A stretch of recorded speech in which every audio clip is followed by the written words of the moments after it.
और उसमें अंग्रेज़ों का क्या रोल था। मैं सोल्जर हूँ, जनरल हूँ, डोगरा हूँ, मेरी रियासत का एक एक इंच इस 70 साल में मार खा रहा है। 4 लड़ाई हमने लड़ी हैं। हमारे बुज़ुर्ग भी 20-30 हज़ार हमारे बुज़ुर्ग लद्दाख में 22 रियासतें फ़तह करी थी। गिलगित बल्तिस्तान की 22 रियासतें फ़तह करी थी, 44 रियासतें, और 22 तो ये भी कंसोलिडेट महाराजा गुलाब सिंह से लेकर जनरल जोरावर सिंह की मदद से, बाकी अपने जनरल बाज सिंह और आखिर ब्रिगेडियर राजेंद्र सिंह तक लड़ते ही रहे डोगरे पूरे 100 साल से ऊपर। 1847 से 1947 101 साल। और अंग्रेज़ भी हमको प्रेस करते रहे। जब भी उनको ज़रूरत होती रशिया के ख़िलाफ़ गिलगित ले लेते।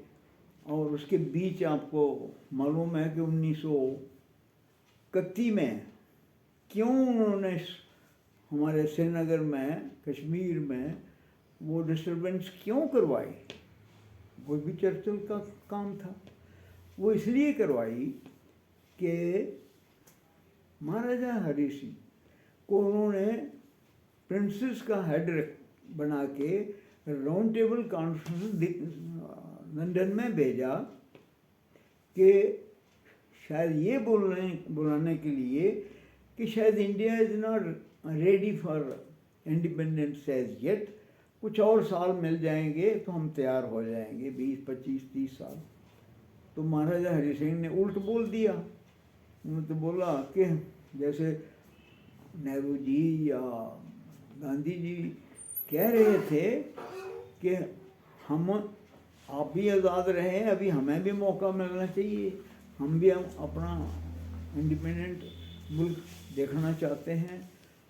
तो उसी वक्त से अंग्रेज़ों ने फैसला कर लिया कि महाराजा हरि सिंह को एक सबक सिखाया जाएगा कि वो दोबारा आज़ादी नहीं माने। अनफॉर्चुनेटली उसी वक्त शेख साहब भी ऊपर आ रहे थे और उन्होंने उनका इस्तेमाल किया और कश्मीर में एक डिस्टर्बेंस करवा दी। और वो काफ़ी लंबी, मीरपुर, जम्मू, वही मैं कह रहा था कि जब मैं 5 साल का था या 6, वो मैंने उसका असर मीरपुर में भी देखा। तो ये सब चर्चिल की बात थी, अंग्रेज़ों की बात थी। वो क्यों थी? बिकॉज वो सब एक उन्होंने ग्रेट गेम बड़ी शुरू से बना के रखी थी अंग्रेज़ों ने रशिया के खिलाफ, कि ऐसा वक्त आएगा कि रशिया, चाइना आपस में मिलके शायद इंडिया के ऊपर कब्ज़ा करेंगे। तो वर्ल्ड वार 1 भी उधर हुई, 2 भी उधर हुई, उसका कुछ हिस्सा बर्मा की तरफ आया हमारे इंडिया में।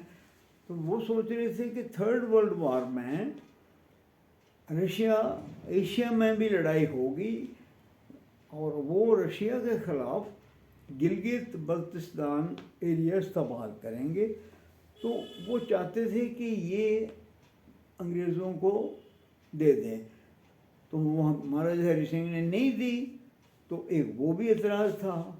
दूसरा, जब उन्होंने राउंड टेबल कॉन्फ्रेंस में बोल दिया कि हम आज़ादी चाहते हैं, तो ये दोनों बातें अंग्रेज़ों के ख़िलाफ़ थी। और फिर उस वक्त चर्चिल वाज इन पावर और Churchill has been considered the worst enemy of India. ये एक किताब भी जो मुझे उन्होंने भेजी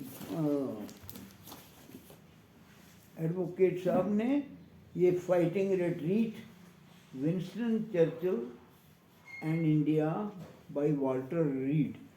इसमें तो उन्होंने इतना लिखा है कि मैं हैरान। मैंने ये किताब नहीं देखी थी, उन्होंने मेरे से जाके दिल्ली से ये किताब भेजी कि जो कुछ आपने हमें बताया वो इस किताब में लिखा हुआ है सब कुछ। और यानी इसमें ये लिखा है, this book reveals Churchill at his worst, cruel, obstructive and selfish। ये अंग्रेज लिख रहा है चर्चिल के लिए। However, the same man was outstandingly liberal at the colonial office, risking his career with his generosity to the Boers। Boers के लिए वो सॉफ्ट माइंडेड था, लेकिन इंडिया के लिए सख्त दुश्मन था। और ये ग्रेट गेम, यही मतलब था ग्रेट गेम का कि इंडिया को दबाए रखना है। आखिर जब अमेरिका ने भी प्रेस किया कि नहीं, क्योंकि अमेरिका ने एक्सपीरियंस किया हुआ था, उनको खुद लड़ना पड़ा था अपनी वॉर ऑफ इंडिपेंडेंस अंग्रेज़ों के साथ। तो जब उन्होंने प्रेस किया कि अभी आपको रिलीज़ करनी चाहिए, ये छोड़नी चाहिए, तो उन्होंने ये तरीका निकाला कि डिवाइड कर दो इंडिया को। जो नेहरू महात्मा जी वो नहीं मानेंगे तो छोड़ दो। एक रशिया चाइना के साथ पर्शियन, उधर पर्शिया तक जहाँ ऑयल फील्ड्स हैं, इंक्लूडिंग द सिल्क रूट, ये सारा एरिया पाकिस्तान को दे दो।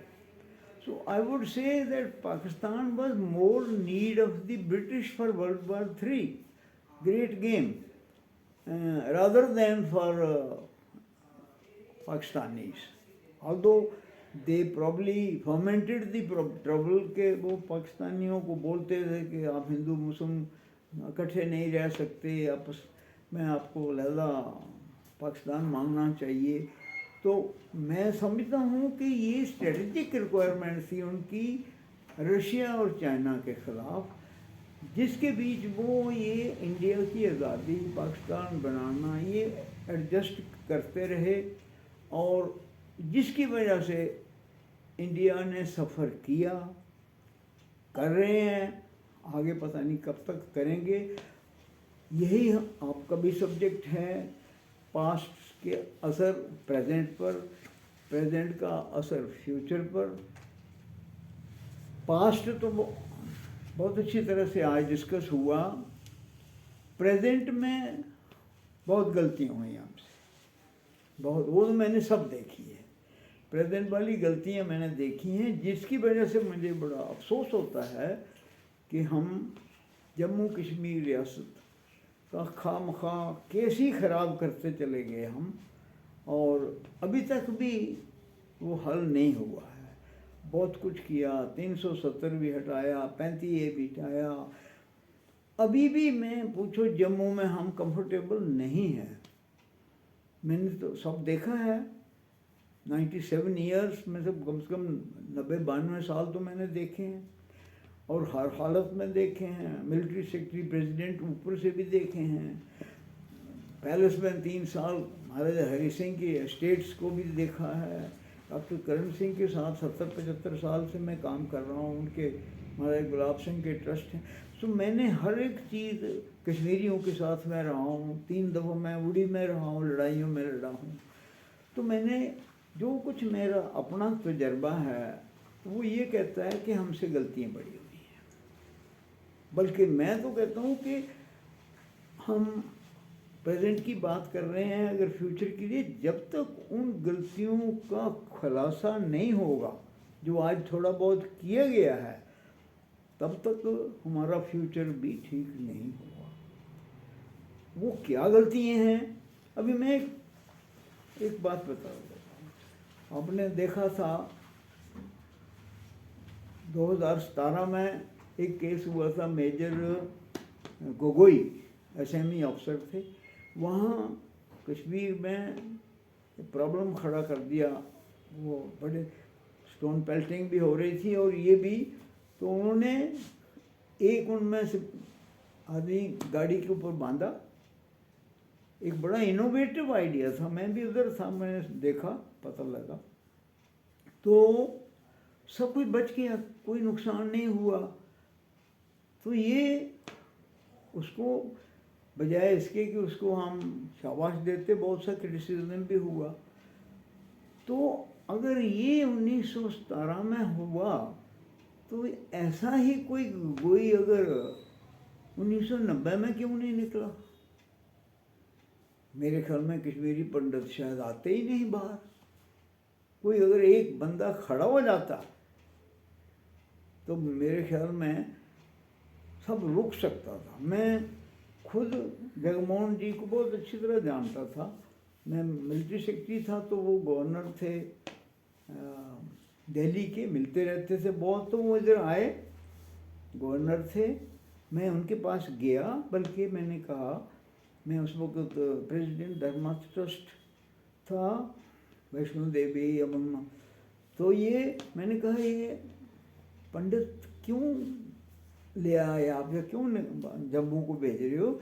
एक दफ़ा ये चले गए तो वापस करना बड़ा मुश्किल हो जाएगा।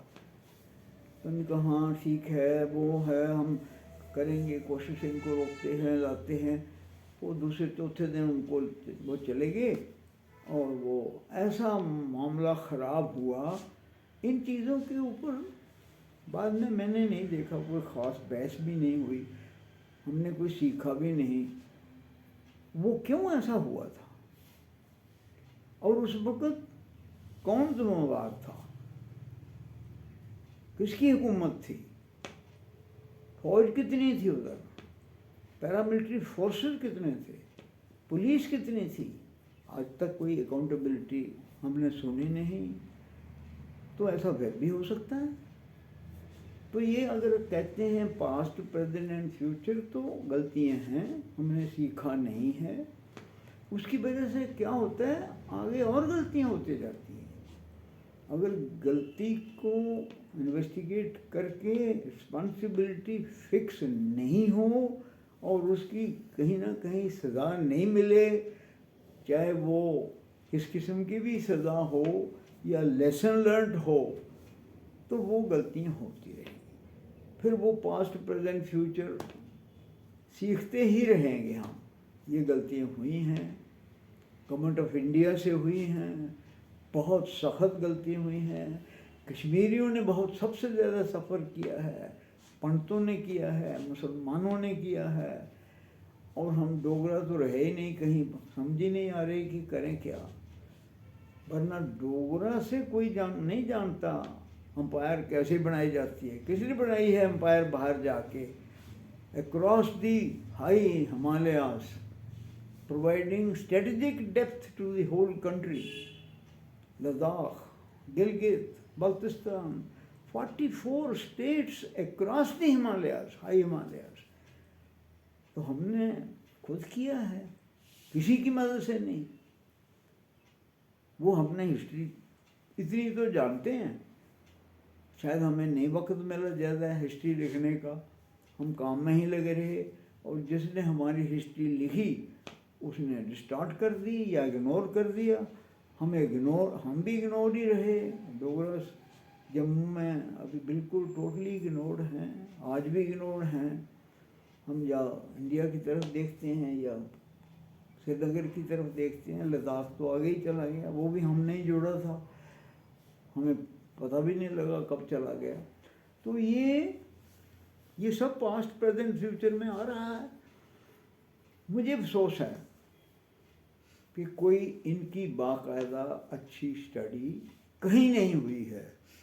और खुशी की बात है कि अभी बनारस यूनिवर्सिटी में आप कुछ कर रहे हो। मैं स्टाफ कॉलेज वेलिंगटन में था और मानेक शाह के नीचे मैंने कोर्स किया 1 साल का 1961 में, और वहीं लकीली उनके नीचे कर्नल कलकट थे, मेजर ओंकार सिंह कलकट 1947 में पाकिस्तान रह गए। वो मंटगोमरी वगैरह में थे, उनके फादर भी फौज में थे। तो पार्टीशन में बिखर गए और कलकट ब्रिगेड मेजर बन्नू को हाट में चले गए। Bannu Kohat brigade opposite Muzaffarabad. 20 अगस्त एक लेटर आता है, top secret file, address to brigadier Murray, commander Bannu Kohat brigade, opposite Muzaffarabad. Brigade major को अथॉरिटी होती है वो खोलने की। उन्होंने खोला तो लिखा हुआ है उसमें, top secret, you will attack Kashmir on 22 October 1947 and these are the forces allotted। 10 लश्कर एक डिवीजन के बराबर जम्मू के खिलाफ, सियालकोट से लेकर पुंछ तक, और 10 लश्कर मुजफ्फराबाद से, 6 कश्मीर के खिलाफ झेलम वैली रोड में, और 2 गुलमर्ग से पीर पंजाल की तरफ, और 2000 चौकीबाल से, चीटवाल से इधर सोपर तक, लेफ्ट साइड से बांडीपुर तक। उसकी आंखें फट गई वो पढ़ के, क्या करे। ब्रिगेडियर उस दिन वहाँ नहीं थे, वो बॉर्डर पर, अपने बॉर्डर पर गए थे, और उनको वो उधर रात को वहीं अपनी पलटन थी, वहीं रहे। तो उन्होंने उनसे बात करी कि ऐसा लेटर आया है, क्या करूं। तो उन्होंने कहा आप लेटर बंद करके रखो, किसी से बात नहीं करना, अगर बात करोगे तो तुम जिंदा नहीं जाओगे इंडिया वापस।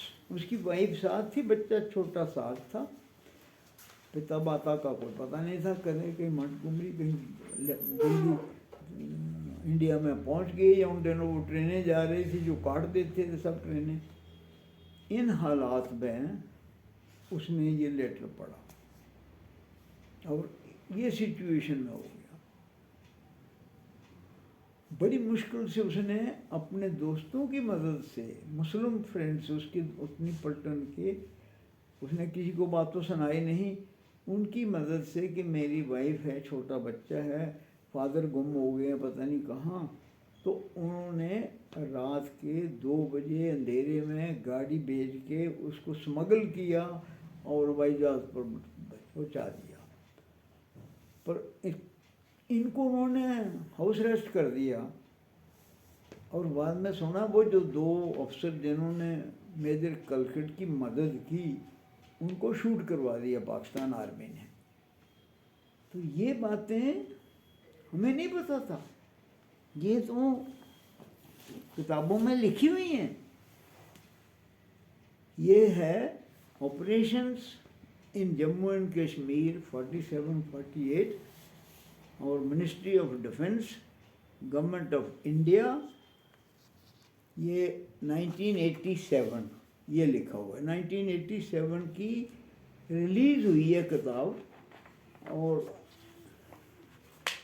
ये 87, और मैं 84 में रिटायर हुआ हूँ, 37 साल सर्विस करके, अब 48 साल हो गए मुझे रिटायर होके। ये किताब मैंने नहीं देखी थी, 87 में निकली है, मैंने कहाँ देखनी थी, 84 में आ गया था। और ये इतनी वाइटल किताब है जिसमें सब कुछ लिखा हुआ है कि कैसे लड़ाई हुई थी। एंड ऑपरेशंस की इसलिए लिखते हैं, वही पास्ट प्रेजेंट एंड फ्यूचर जो आपका आज मुद्दा है, एम है, ये हम इसलिए लिखते हैं या लिखवाते हैं कि पास्ट हम याद रखें, प्रेजेंट को संभाल के रखें, और दोनों से सीख के फ्यूचर में राइट एक्शन लें। वो नहीं होगा, ये किताब ही नहीं हमें मिली। बल्कि यू विल बी सरप्राइज्ड कि मैंने आर्मी वाइस चीफ को पूछा कुछ साल पहले कि मैंने कहा ये किताब आपने देखी है, कहते नहीं देखी। तो ये सीखने का जहाँ तक ताल्लुक है, अभी तक तो चाइना की वार की किताब भी नहीं बाहर निकली। क्यों नहीं निकली? जब सीखना है तो सीखना है। अगर लेसन आर ऑलवेज बिटर, तो सीखना है तो बिटर लेसन, बिटर पिल खानी ही पड़ेगी। वो नहीं खाई नुकसान उठा रहे हैं, कश्मीर को नहीं समझा, शायद अभी तक भी नहीं समझा रही। अगर सही इनका जैसे आप कह रहे हैं अभी, अगर इनका किया होता असेसमेंट तो हमें गलतियां नहीं होती हमसे, और ये नहीं हुआ है। इसमें उसमें क्या हुआ आप सुनना चाहेंगे थोड़ा, कि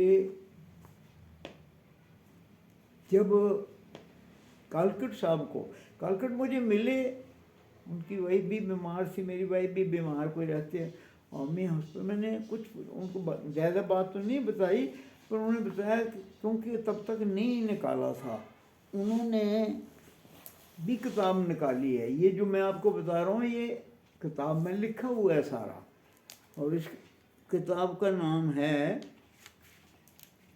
the far flung frontiers by major general Onkar Singh कालकट।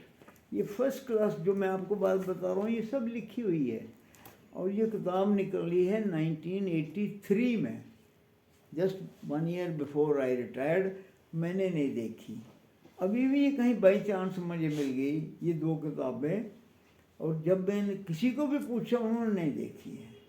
और these are the most vital books on JNK operations, जिससे बहुत कुछ हमें सीखने को मिलता है आगे के लिए हमने कैसे संभलना है। इनसे अपने अफसरों ने लिखी हैं, सच लिखा है। उसमें क्या लिखा था कि 6000 मुजफ्फराबाद से श्रीनगर में अटैक करेंगे 22 तारीख सुबह, और 3 बजे तक श्रीनगर पहुंच के महाराजा हरि सिंह को गिरफ्तार कर लेंगे, साइन करवाएंगे, और Jammu and Kashmir acceded to Pakistan. ये था। अभी कालकट साहब ने ये कोशिश की कि मैं दिल्ली पहुंचूं और ये मन में रखूं बात, पता तो था पाकिस्तान को कि उनको पता था कि इनको सब पता है, इसलिए वो नहीं जाना देता, उन्होंने उसको हाउस अरेस्ट कर दिया। लेकिन उन्होंने फिर वही 2 अफसर की मदद से रात को 12 बजे फिर गाड़ी मंगाई, उधर एक फंक्शन रखा और फेस्टिविटीज़ का, कोई गाने बजाने का, वो उनको जो हाउस अरेस्ट हुए थे वो गाने बजाने में मस्त करके गाड़ी में डाल के निकाल दिया। वो पहुँचे अम्बाला, लैंड हुए अम्बाला, रात को गुड्स ट्रेन में बैठे, 18 अक्टूबर की रात। 19 को सुबह ministry of defence Baldev Singh ji defence minister के पास पहुंच गए। कुलवंत सिंह और वो थापर, दोनों senior most Indian army officers, वो तीनों के पास उन्होंने सब बता दिया कि ये होने वाला है 22 तारीख को, और आज 19 सुबह है, 3 दिन आपके पास हैं, 20, 21, 22। उन्होंने कहा नहीं, ऐसा हो ही नहीं सकता। They did not believe him. और not only they did not believe him, they did not even inform Mir Chand Mahajan, who was then the Prime Minister of J&K. उनको भी नहीं बताया। महाराजा हरि सिंह को तो नहीं बताते थे, नेहरू जी कुछ नाराज ही रहते थे, नहीं बताया, उनको भी नहीं बताया, अब बात खत्म हो गई। और कालकट साहब चले गए अपने पिताजी को तलाश करने, अपनी वाइफ गुम हुई थी, नहीं मिली, पता नहीं किस ट्रेन में कहाँ गुम हुई थी। तो जब 24 को अटैक हुआ, 22 को रात को अटैक हुआ, 23 को, वो तो बड़ी लंबी कहानी है, मैंने कहा ना इतना समय नहीं होता, पता नहीं वो, पर ये कहानी हर भारतीय को जाननी चाहिए। और मुझे उम्मीद नहीं कि इसका ज़्यादा किसी को पता है। हम सबसे ज़्यादा कंसर्न हैं जम्मू कश्मीर में, हमारी किताबों में नहीं है, हमारे करिकुलम में नहीं है। हमारी हिस्ट्री बुक्स में नहीं है तो बाहर कहाँ होंगे? किसी को पता नहीं है कि क्या हुआ था। मैंने एक दिन बरखा दत्त ने मुझे रिंग किया, 3 साल की बात है, मुझे कहती है कि हम 22 अक्टूबर को हम ब्लैक डे मनाना चाहते हैं। वो समझ गए कि गलती हुई है। तो मैंने कहा शुक्र है कि आपने रियलाइज़ किया है। तो फिर मैंने उसको असली बात बताई, ये जो मैं कुछ आपको थोड़ी सी बताऊंगा, लंबा हो जाएगा इसके लिए ये, क्योंकि बड़ी इम्पॉर्टेंट बातें हैं ये फ्यूचर लेसन्स की ये बातें हैं। ना हमारे स्टाफ कॉलेज में, ना हमारे स्कूल्स ऑफ इंस्ट्रक्शन में ये ऑपरेशन नहीं स्टडी हो रहे। हमें तो किसी ने बताया नहीं, अभी किताबें ही नहीं बाहर निकली तो स्टडी कौन करता है इनको। और अगर आप कहते हैं प्रेजेंट, पास्ट, प्रेजेंट, फ्यूचर, तो इनकी स्टडी होनी चाहिए। स्कूल्स ऑफ इंस्ट्रक्शन में स्टडी होनी चाहिए, पॉलिसी मेकर्स को पता होना चाहिए, गवर्नमेंट को पता होना चाहिए, ताकि दोबारा गलती ना हो। वैसी ये तो स्ट्रेट गलतियां हैं, गलती पर गलती होती गई है और सफ़र कर रहे हैं हम। कश्मीर का मसला इसी वजह से ख़राब हुआ कि हमने नहीं सीखा। ये एकेडमिक बात हो जाती है, किताबों में आ जाता है, ऐसे लिखे जाते हैं, सीखो सीखो, मगर सीखता कोई नहीं है। उसका सिस्टम नहीं है हमारे पास, शायद अभी तक नहीं हुआ ये। तो फिर उसको तलाश किया गया। जब अटैक हो गया, वो थोड़ा सा मैं आपको उसकी रेफरेंस दूंगा, वो इम्पॉर्टेंट पॉइंट है। शायद आपको भी बहुत सी इन बातों का नहीं पता है, क्योंकि अगर मिनिस्ट्री ऑफ डिफेंस की किताब में है तो सीनियर मोस्ट आर्मी ऑफिसर्स को पता नहीं, तो आपको इन डिटेल्स का कहाँ पता होगा। अब कुछ सालों से आप हैरान होंगे इसको, ये जो कुछ सरप्राइज अचीव हुआ, इसको मगर बचाने वाला है पाकिस्तान से तो सिर्फ एक आदमी है, पहले महाराजा हारी सिंह, जिसको हमने निकाल दिया था। वो मैं बताऊंगा कैसे। और उसके बाद brigadier Rajendra Singh, who was chief of military staff, with his 100 डोगरास, 100%, 100 डोगरास, 4 दिन रोके रखा 6000 को। उसकी एक एक लड़ाई पढ़ने वाली है, एक एक लड़ाई स्कूलों की बुक्स में जानी चाहिए। हल्दी घाटी हम पढ़ते हैं, शायद उसका हमें इतना फ़ायदा नहीं होगा, मोराल के लिए अच्छा है, पर ये तो अभी भी सिखाती हैं। अगर इसके सेमिनार के बाद, इस डिस्कशन के बाद, हम ये जो बातें मैं आपको बता रहा हूँ, अगर हम एनसीईआरटी का या हमारे बोस का या एससीईआरटी का या स्टेट डाल सकें, तो मैं समझूंगा कि हमने कुछ फ़ायदा उठाया है आपके बनारस डायलॉग्स जो आप अभी कर रहे हैं। अगर नहीं तो मैं समझूंगा अनदर फीचर जो होते रहते हैं दिखाने के लिए कई तरीके निकाल देते हैं। तो उस वक़्त जब पता करा कि कालकट साहब किधर हैं, तो वो मंटगोमरी से जो आए थे उनको बुलाया गया। नेहरू जी के सामने पेश हुए, वो दूसरे भी पेश हुए, थापर भी और कुलवंत सिंह भी। तो जब उसने बताया कि साहब मैंने इनको 19 तारीख बता दिया था सुबह कि ये होने वाला है, एग्जैक्टली वही हुआ है। और आज के दिन 19 को वो 24 तारीख तो वो काफ़ी आगे अंदर आ गए थे।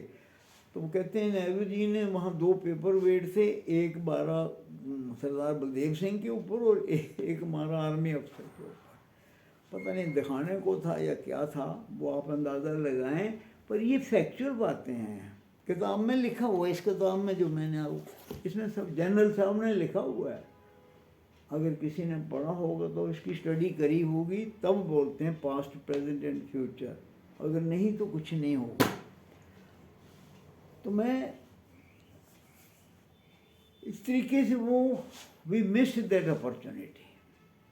तो रात को 21-22 को, अभी एक और बात तो आपको सुनाऊं, मेरा फ़ायदा यही है कि मैं बातें जानता हूँ। जैक राइफल का महाराजा हरि सिंह ने 10 सितंबर को मुझे कमीशन किया था, और उससे 1.5 साल पहले ब्रिगेडियर रहमतुल्लाह होते थे हमारे ब्रिगेड कमांडर। वो पक्का-डंगा जम्मू में रहते थे। ओरिजिनली वो फ्रंटियर प्रोविंस के थे, कोई 50 साल पहले आए हुए महाराजा गुलाब सिंह के टाइम या बाद में। उनका बेटा था कैप्टन असद, 4 JN के पलटन, जो मुजफ्फराबाद में थी। वो पलटन जापानीज़ के अगेंस्ट हम इम्फाल और उधर पीर कांडी बर्मा में लड़ रही थी। तो कर्नल नारायण सिंह CO थे वहाँ पर। असलम और हमारे दूसरे 4-5 अफसर जवान बहुत कमाल किया। 4 JN की बड़ी मशहूर पलटन थी हमारी डोगरा बटालियन। ये वो पलटन है जो जनरल जोरावर के साथ थी तिब्बत की लड़ाई में, और इस पलटन के CO थे हमारे मेहता बस्ती राम। और देखो कैसे होता है, मेहता बस्ती राम की फैमिली के ही मेहता दुनीचंद, वो था 1848 और ये था 1947। 106 साल के बाद मेहता दुनीचंद 4 DC थे मुजफ्फराबाद, डिप्टी कमिश्नर। और उनकी सपोर्ट में पलटन थी उनके पूर्वज मेहता बस्ती राम की पलटन 4 JN के।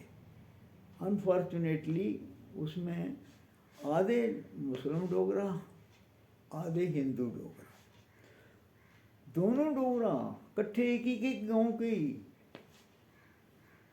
और बहुत प्यार से रहते थे। लंगर एक था, बल्कि प्लेट भी एक, रोटी इकट्ठी खाते थे। और मैं कहता हूँ कि डोगरों से ज़्यादा हिंदू मुस्लिम इकट्ठे रहने कोई और नहीं जानता, क्योंकि ये सारी लड़ाइयाँ हमने हिंदू मुस्लिम रजौरी के, पुंछ के इकट्ठे लड़ी थी सारी लड़ाई। स्कर्दू इकट्ठे फतह किया हुआ था, लद्दाख फतह किया हुआ था, गिलगित भी 22 रियासतें फतह की थी। सिर्फ पता ही नहीं 100 साल लड़ते रहे। उसमें एक ऑपरेशन है 5 JN के राइफल है, अब वो इन्फेंट्री थी, भूप सिंह की पड़ी एक नाम है गिलगित के रास्ते में। जब गिलगित पर उन्होंने चित्राल, हुंजा, नगर, उनके जो ट्रुप्स थे उन्होंने कब्ज़ा कर लिया। तो जब 5 JN की उनकी मदद के लिए गई बूंजी से, तो उन्होंने एक जगह है, बड़े क्लिफ हैं दरियाए सिंध के किनारे पर, बड़ी तंग जगह है वो, वहाँ पर पलटनें हमेशा रात को रहती थी, पड़ाव होती थी। उनको पता था पड़ाव होती है, तो उन्होंने क्या किया, ये चारों पांचों जो दुश्मन थे, चित्राल से लेकर सारे बल्तिस्तान के राजे फौजे, उनने उस पहाड़ी के ऊपर बोला हम आपके साथ हैं। लेकिन रात को जाके बड़े बड़े बोल्डर इकट्ठे करके 100 फुट की हाइट पर थी वो दरिया, आगे दरिया पीछे क्लिफ, दोनों तरफ फौज लगा दी। रात को जब सो गए तो ऊपर से पत्थर फेंक के 1200 में से 1000 मार दिए रात को। ये डोगरा फौज मारी गई, 200 उन्होंने कैप्चर कर लिए। और वहाँ उन दिनों हमारे लेडीज़ भी, गुरखास की लेडीज़ लड़ाई में साथ जाती थी। वो एक गुरखा की लेडी थी, उसने ये सब देखा हालत होते, मार दिया उन्होंने। तो उसने MMG के ऊपर जाके फायर किया, तो घबरा गया वो सारे चतराली, तो उन्होंने भागे। वो उनको टाइम मिल गया, उस लेडी ने जंप किया दरिया में, इतना आइस कोल्ड, और गिलगित में जाके बताया भाई भुंजी में कि ये हो गया है। तो वो 200 उनमें से जो प्रिजनर हुए, उनमें से एक मुझे अमेरिका मिला, 8 साल हुए मैं अमेरिका गया था। उनमें से वो उस वक्त राजपूत डोगरा, शायद मनहास था। उसने कहा जी मेरे पूर्वज मनहास थे, हम 5 जैन के में थे, भूप सिंह की पड़ी में सारे हम पकड़े गए, हमें बना लिया उन्होंने स्लेव, और हम अभी मुसलिम हैं। मैं अमेरिका आ गया हूँ पर मेरे में राजपूत खून है। तो ये उनकी ये कहानी मैंने सुनी, तो कुछ मैंने blood is thicker than water. तो इस तरीके से डोगरों ने ये 100 साल 101 साल गिलगित बल्तिस्तान जो आज हमारे पास नहीं रहा, वो भी हमारी गलतियों की वजह से और अंग्रेज़ों की बदमाशी की वजह से, वो चर्चिल की चालाकी की वजह से। वो हमने अगर कुछ पहले सीखा होता तो शायद ये भी नहीं होता, हम बच सकते थे। तो उसके बाद भी हमने कुछ नहीं किया। क्यों नहीं किया वो भी एक अलग सवाल है, उसके लिए हमें शायद एक और सेमिनार करना पड़ेगा। मगर ये फैक्ट है कि इस तरीके से हमने वो गिलगित बल्तिस्तान, उसके साथ स्कर्दू, ये सारे इलाके, स्कर्दू तो आपको मालूम होना चाहिए। अगर ये किताब में, ये किताब हमने जो मैंने भी इसमें मिल के, जनरल पालक थे हमारे, ये किताब लिखी थी, इसमें सारा कुछ लिखा हुआ है, पर शायद लोग पढ़ें या नहीं पढ़ें। अभी वीरेंद्र सिंह की भी कोई किताब नहीं निकली थी, मैंने अभी एक लिखी है वैलर एंड बिट्रेल, उसमें भी लोग पढ़ेंगे नहीं, हमारे डोगरा तो कम पढ़ते हैं, पर बिना पढ़े नॉलेज नहीं आती, और नॉलेज के बिना आप प्लान नहीं कर सकते, फिर वो पास्ट प्रेजेंट फ्यूचर का फ़ायदा नहीं होता। तो इसमें सब ये लिखा हुआ है हमने कैसे हुआ। ये किताबें अगर आज के इस सेमिनार के बाद लोगों को ये महसूस हो कि बहुत कुछ सीखने वाला अभी भी है, अभी लड़ाइयाँ भी चल रही हैं, सीज़ फायर है, लड़ाई ख़त्म नहीं हुई, सीज़ फायर है। कई बार हो गई, 4 लड़ाइयाँ तो हो गई हैं, मैंने खुद देखी हैं। तो ये हमें सीखना चाहिए इनमें से। अभी 22 तारीख को क्या होता है, ये भी एक सीखने वाली बड़ी इम्पॉर्टेंट बात है, जो किताबों में भी नहीं है, हमारे बच्चों को कुछ पता नहीं है, जम्मू में भी पता नहीं है। कल फिर दोबारा ऐसा होगा तो उनको मालूम नहीं है कि 47 में क्या हुआ था। तो मैं आपको सुना देता हूँ, क्योंकि एक बड़ा अच्छा मौका है, शायद वक्त भी है मेरे थोड़ा बहुत, 16:30 कितना समय है, 4:30। कोशिश करूँगा थोड़ा जल्दी समेटने की। तो क्या होता है कि 21 की रात को वो कैसे हुआ था, 21-22 रात को, यही ऑपरेशन की बात बता देता हूँ मैं। ब्रिगेडियर रहमतुल्लाह का बेटा major Aslam, military cross MC मिला, बड़ी डेकोरेशन होती है। जब लड़ाई ख़त्म हुई तो अंग्रेज़ों ने ये सोच रखा था कि अगर 1-2 साल बाद हमें आज़ादी देनी पड़े तो हमें जम्मू कश्मीर पाकिस्तान को देनी चाहिए, ताकि उनके ऊपर हमारा कंट्रोल रहे। और जम्मू कश्मीर अगर पाकिस्तान को देनी है तो रूलर तो महाराजा हरि सिंह हैं, वो हिंदू हैं, वो शायद पाकिस्तान में कभी नहीं जाएंगे। अगर पाकिस्तान में नहीं जाएंगे तो वो कैसे देंगे पाकिस्तान को? तो उसकी प्लान बनी। उसके लिए उन्होंने ऑपरेशन गुलमर्ग सोच के रखा, प्लान किया। और दूसरा ऑपरेशन गिलगित बल्तिस्तान के लिए ऑपरेशन दत्ताखेर, ये 2 ऑपरेशन नाम रखे उन्होंने और काफ़ी पहले से प्लानिंग शुरू कर दी। फिर भी चर्चिल ने अपना जो उनका इसमें था चीफ ऑफ स्टाफ, वो तो इलेक्शन हार के अलहदा कर दिए और इटली प्राइम मिनिस्टर था, उसने माउंटबेटन को भेजा, माउंटबेटन के साथ इसमें जोड़ दिया। इसमें के पास पॉलिसी चर्चिल की थी। इसमें ने कहा आप खुद चलो महाराजा हरि सिंह को बोलो कि आप पाकिस्तान को ज्वाइन करो, हम गारंटी देते हैं सब ठीक हो जाएगा। वो उधर आ गए। महाराजा हरि सिंह इतने कमज़ोर नहीं थे जितने हमने उनको बनाया, इतने होशियार थे वो, मैंने देखा हुआ। 1 महीना पूरा उनके साथ रहा। 2 इंटरव्यू मेरी उन्होंने करी, प्रिलिमिनरी इंटरव्यू अगस्त में, फाइनल इंटरव्यू 10 सितंबर में। स्कॉट एक तरफ था और आरसी काक प्राइम मिनिस्टर था, वो भी शायद पाकिस्तान से थोड़ा बहुत मिला ही हुआ था।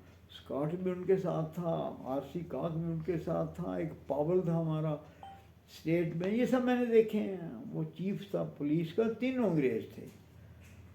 तो महाराजा हरि सिंह बावजूद इसके कि वो 3 अंग्रेज थे, वो वायसराय के टाइम, अंग्रेज़ों के टाइम से उनकी रिकमेंडेशन से वो सेट हुए थे। बट महाराजा हरि सिंह बड़े क्लियर थे, उनका ये क्लियर था, हमें पता लगता रहता था। स्टाफ तो हमारे साथ ही होता है। उनके एडीसी कैप्टन दीवान सिंह थे, हम दोनों इकट्ठे रहते थे पैलेस में, 3 साल इकट्ठे रहे। जब हम बॉम्बे में गए तो उनके पास रहे। वो सब जब जाते थे खेलों वेलों में, सारे राजे महाराजे उधर आ जाते थे, बैठते, गप्पें होती। उनका हुक्म था कि जम्मू कश्मीर की बात कोई नहीं करेगा, शेख अब्दुल्ला की बात कोई नहीं करेगा, नेहरू की बात कोई नहीं करेगा। और उन्होंने कभी नेहरू के खिलाफ, शेख अब्दुल्ला के खिलाफ, किसी के खिलाफ कभी बात नहीं की। जो बात करनी थी वो लेटर लिख दिया उन्होंने 1 दफ़ा प्रेसिडेंट को, बस। He was a ruler type. वो जैसे और उनको गिराने के लिए बहुत गलत बातें हुई हैं और मैंने सब देखी हैं, वो पढ़ी है मैंने। वो रूलर थे, जब वो कहते थे कि मेरा धर्म क्या है, इंसाफ, तो उनको कोई ज़रूरत नहीं थी कहने की इंसाफ, मतलब वो he meant it what he said. और जो कहता है कि मैं इंसाफ करूँगा, वो फिर इंसाफ ही करता है और इंसाफ के अलावा कुछ नहीं करता। तो उन्होंने इस तरीके से बचाया इस रियासत को। उसमें कुछ लोग बहुत सी बातें करते हैं, मैं उनका जवाब दे सकता हूँ, समय इतना नहीं है। मगर मुजफ्फराबाद में कर्नल नारायण सिंह वहाँ थे। जब उनको थोड़ा सा पता लगा कि पाकिस्तान हो सकता है कुछ ऐसा काम करे कि वो धोखे से अटैक करते, तो उनको पता था कि उनका एक कैप्टन जिसको उन्होंने मिलिट्री क्रॉस के लिए रिकमेंड करा था, ब्रिगेडियर रहमतुल्लाह का बेटा, ब्रिगेडियर रहमतुल्लाह पकेडंगे में, मेरा घर भी पकेडंगे पास ही है, वहीं रहता था वो। तो अंग्रेज़ों ने उसको 45 में यहाँ से रिज़ाइन करवा दिया स्टेट फोर्सेस से, कैप्टन, और ले गए इंडियन आर्मी में, ब्रिटिश इंडियन आर्मी में, और उसको वहाँ मेजर भर्ती कर दिया। अब सोचिए, और उसको G2 इंटेलिजेंस बना दिया, 5 डिव रांची में रख दिया कि you plan attack on Kashmir if Maharaja Hari Singh does not accede to Pakistan, then you will have to plan it. तो उसने क्या किया, 4 JN की उसकी पलटन थी, वो मुजफ्फराबाद के सामने आ गया और वो रात को मस्जिद में जाते तो वहाँ उसके आदमी भी मिल लेते। तो उन्होंने पाकिस्तान आर्मी को ये सजेस्ट किया, हमारे D-Day बड़ा ज़रूरी होता है, D-Day is the day on which operation starts. तो उन्होंने कहा कब करें D-Day? उन्होंने कहा जब दशहरा होता है तो हिंदू ट्रूप्स को हम छुट्टी दे देते हैं, मुस्लिम ट्रूप्स जो आधे हैं वो ड्यूटी करते हैं। ईद के दिन अपोजिट, कि मुस्लिम्स को छुट्टी दे देते हैं और तमाम हिंदू डोगरास ड्यूटियाँ ले लेते हैं। तो अभी दशहरा आने वाला था 2 दिन के बाद 24 को, और 21 रात को उन्होंने छुट्टी उनको दे दी और वो सारे सो गए की रात को। और उसने वो 21-22 की रात का फिक्स करवाया था अटैक, कि 6000 आदमी गाड़ी में बैठ के तैयार रहेंगे, आधी रात को उनको सोए हुए मार देंगे, हिंदू एक नहीं बचेगा, मुस्लिम गाड़ी में बैठ के सुबह मार्च करेंगे, 3 बजे पहले श्रीनगर पहुंचेंगे, महाराजा हरि सिंह को पकड़ के दस्तखत करवाएंगे, लड़ाई होगी नहीं, जम्मू कश्मीर पाकिस्तान। ये अंग्रेज़ों की प्लान थी। फिर वो आगे भी बड़ी लंबी प्लान है कि वो मीरपुर को कैसे पकड़ना है, कैसे बचाना है, कोटली कैसे पकड़ना है, वो सारी डिटेल बनी हुई थी। मगर वो अनफॉर्चुनेटली हमने वो पास्ट प्रेजेंट फ्यूचर नहीं स्टडी किया हुआ है। क्यों नहीं करते हैं ये अभी आपका गवर्नमेंट से पूछना चाहिए कि क्यों नहीं करा है ये। आर्मी ने भी नहीं करा है। मैंने तो आज तक एज ए जनरल मैं सब जगह डिवीज़न कमांड किया, ब्रिगेड कमांड किया, बटालियन कमांड किया, मैंने तो कभी ये स्टडी देखी नहीं। तो ये सीखने वाली बातें हैं कि हमें कैसे वो, जैसे आपका इरादा है कि पास्ट प्रेजेंट सीखें ताकि फ्यूचर में गलती नहीं करें, ये सब सीखने वाली बातें हैं। और ये ग्राउंड लेवल की बातें हैं, ये हमेशा ही हमें तकलीफ़ देंगी, चाहे वो किस किस्म का भी अटैक हो। बड़ी प्लानिंग तो बड़ी रही, ये तो छोटी लेवल में तो हर बार होना है, हमने फ़ायदा नहीं उठाया। ये खुशकिस्मती हमारी समझो कि 22 की रात 21 की रात को जब ये उन्होंने किया, 22 को सुबह, तो कर्नल नारायण सिंह 10 आदमी लेके, उनका हेडक्वार्टर दुमेल ब्रिज के ऊपर था 10 गज पर, और वो उन्होंने अपने हथियार ले लिए और पुल पर फायर करना शुरू कर दिया कि जो पुल क्रॉस करेगा हम नहीं छोड़ेंगे। और एक उधर MMG रह गई थी हमारी पलटन, जब पुलिस को जा रही थी कोई 1 महीना पहले, तो उनके पास गाड़ियाँ कम थी। MMG एक दूर लॉन्ग रेंज फायर करने वाली, वो एक पहाड़ी, उस पुल से कोई 1 किलोमीटर के करीब थी, पहाड़ी के ऊपर थोड़ा मिनीशन था, वहाँ लगी थी, वहाँ लगा दी थी कि कोई ऐसी बात होगी तो ये कवर करना, ताकि वो मौका आ गया।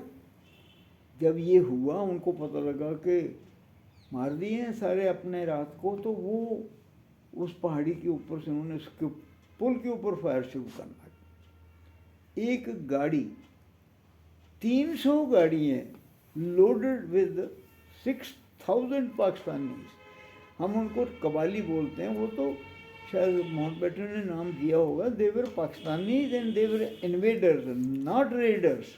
आई थिंक आज से हम यही एक फैसला करें कि हम रेडर कभी नहीं कहेंगे, इन्वेडर कहेंगे। हमलावर थे और पाकिस्तानी थे, अगर वो कबायली थे वो भी पाकिस्तानी थे, उनको क्यों ये हम गलत धारणा करते रहे हैं।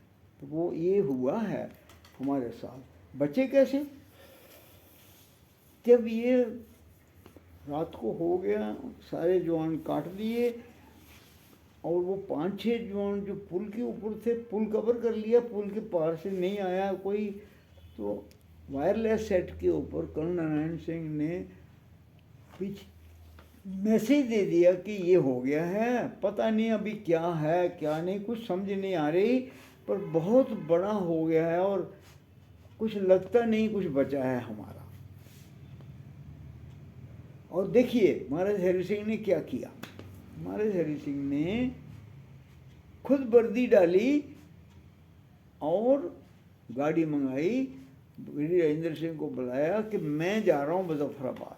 इसका देखो मतलब क्या होता है, this is leadership, this is something कि पब्लिक लोगों को कैसे कंट्रोल में रखना है, कि महाराज हरि सिंह खुद लड़ाई में जा रहे हैं। सब एवरीबडी गॉट रेडी, मैं भी उधर था, लेफ्टिनेंट था, ट्रेनिंग कर रहे थे, राजेंद्र सिंह के घर के पास ही था मेरा भी बैरक जहाँ मैं रहता था। तो ये हमने सुना कि हमारे साहब खुद जा रहे हैं, सब दुनिया अलर्ट हो गई, मैसेज पहुंच गया, चाहे वो स्कर्दू में थे, चाहे वो गिलगित में थे, चाहे वो सुचेतगढ़ में थे, उनको पता लगा महाराज हरि सिंह जा रहे हैं। सब इतने डेडिकेटेड होशियार कि मर मिटने के लिए पूरी फौज तैयार हो गई, 7-8 हज़ार फौज थी महाराज हरि सिंह जी की।